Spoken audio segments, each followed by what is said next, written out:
میں صحیح مسلم میں ہے، رسول اللہ صلی اللہ علیہ وسلم نے فرمایا سود کھانے والے، سود کھلانے والے، اس کے لکھنے والے، اس کے دونوں گواہ، ان پر لعنت ہے، اور فرمایا یہ سب کے سب گناہ میں برابر ہیں۔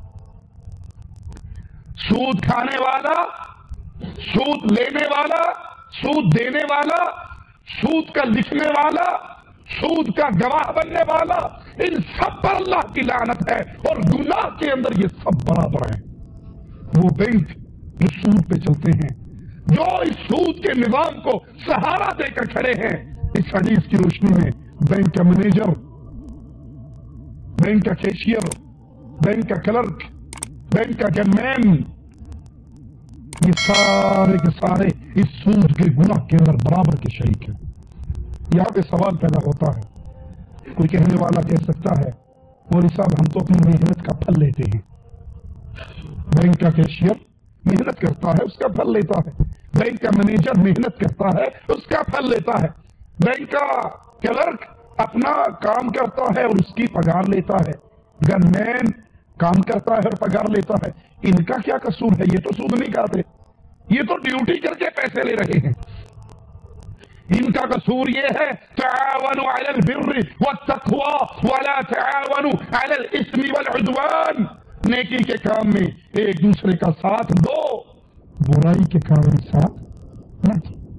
یہ گناہ کا کام ہے، یہ اس سود کی معیشت کا ایک بہت بڑا دروازہ ہے جس کو انہوں نے سنبھال رکھا ہے، تو گناہ بھی برابر ہے۔ مثال دوسری سنیے اور اس سے سمجھیے، یہی گن مین، یہی کلرک، یہی کیشیئر، اس کو بدکاری کے کسی اڈے کا گن مین بنا دیا جائے، وہاں لکھنے والوں کا اس کو کام دے دیا جائے کہ جتنے آ رہے ہیں زنا کرنے والے تم ان کا نام لکھو، ان کو ایڈریس بتاؤ، ان کو روم نمبر بتاؤ اور ڈیوائڈ کر دو۔ یہ خود بدکاری نہیں کرتا، یہ خود اوپر نہیں جاتا، یہ نیچے بیٹھا ہوا صرف کاؤنٹنگ کر رہا ہے۔ فلاں آیا، اس کو اس روم میں بھیج دیا، واپسی کو اس سے جو 50-60 روپے تھے وہ لے لیے۔ کیا خیال ہے یہ اس زنا کے کاروبار میں برابر کا شریک نہیں ہے؟ حالانکہ اس نے تو زنا نہیں کیا نا، یہ تو اوپر نہیں کیا، اس نے تو بدکاری نہیں کی، لیکن اس گناہ کے اڈے کو چلا رہا ہے، اس میں اس کے اندر ایک اینٹ ہے۔ تو ایسا نظام، ایسا عمل جو اللہ کی بغاوت پر ہو، اس میں ساتھ دینے والا بھی اتنا ہی مجرم ہے۔ تو اللہ کے رسول فرما رہے ہیں صلی اللہ علیہ وسلم اس پر لعنت برستی ہے جو سود کھاتا ہے، جو لیتا ہے، جو دیتا ہے، جو لکھتا ہے، جو گواہ بنتا ہے، اور یہ سب گناہ کے اندر برابر ہے۔ صحیح بخاری میں ہے، رسول اللہ صلی اللہ علیہ وسلم نے فرمایا رات میں نے خواب دیکھا، میرے پاس کچھ فرشتے آئے، مجھے ایک مقدس مقام کی طرف لے گئے، میں وہاں کیا دیکھتا ہوں؟ ایک نہر ہے، خون کی نہر۔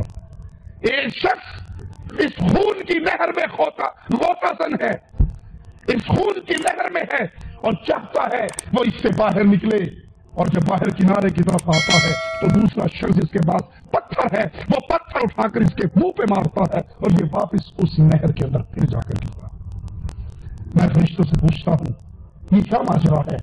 تو مجھے جواب ملتا ہے یا رسول اللہ صلی اللہ علیہ وسلم یہ شخص جس کو آپ نے نہر کے اندر دیکھا، جس میں پتھروں کی بارش ہو رہی ہے اور وہ خون کی نہر کے اندر گر رہا ہے، یہ سود خور انسان ہے، یہ لوگوں کا خون پینے والا۔ کتنے ہی واقعات اپنے ملکوں میں آپ نے دیکھے ہوں۔